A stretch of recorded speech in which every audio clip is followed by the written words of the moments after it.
कल क्या जो हमारा इंटर स्क्वाड मैच है उसमें ये पता चल जाएगा कि आपका बैटिंग ऑर्डर आप किस हिसाब से कर रहे हैं। नंबर 1। नंबर 2 मैं ये जानना चाहता हूं कि इंटर स्क्वाड क्या है, मतलब कितने प्लेयरों का आपस में मैच है। वो तो सब होंगे, सारे मैचेस।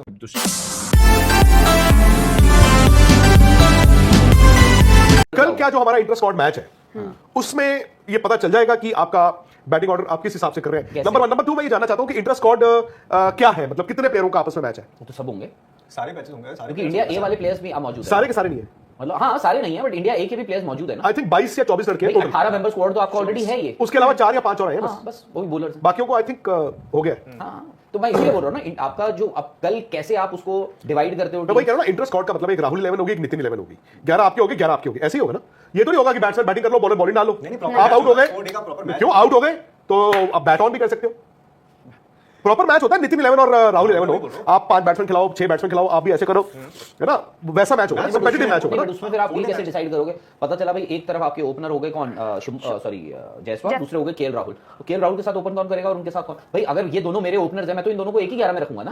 भाई मुझे चाहिए कि ये दोनों एक आपके जो एक टेस्ट मैच था जो उसमें ओपनर्स कौन कौन थे। दूसरे में केएल राहुल और जायसवाल ने किया था, पहले में अभिमन्यु ईश्वरन और जायसवाल। तो अभिमन्यु ईश्वरन हो गया आपके तीसरे ओपनर, दूसरी टीम के एक ओपनर आपने और बनाना है। एक कोई ना कोई तो गया ही होगा ना ए टीम में, और कौन कोई और तो गया ही होगा ओपनर। ऋतुराज गए थे? नहीं ऋतुराज का गए थे, इंडिया एक टीम में थे।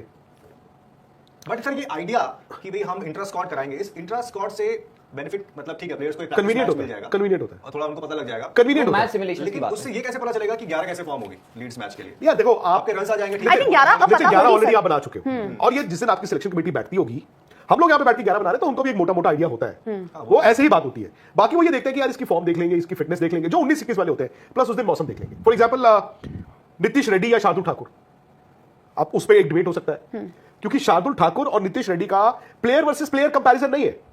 एक bowling I think allrounder experience- वो आपकी उस जरूरत के हिसाब से, नीड एंड वांट।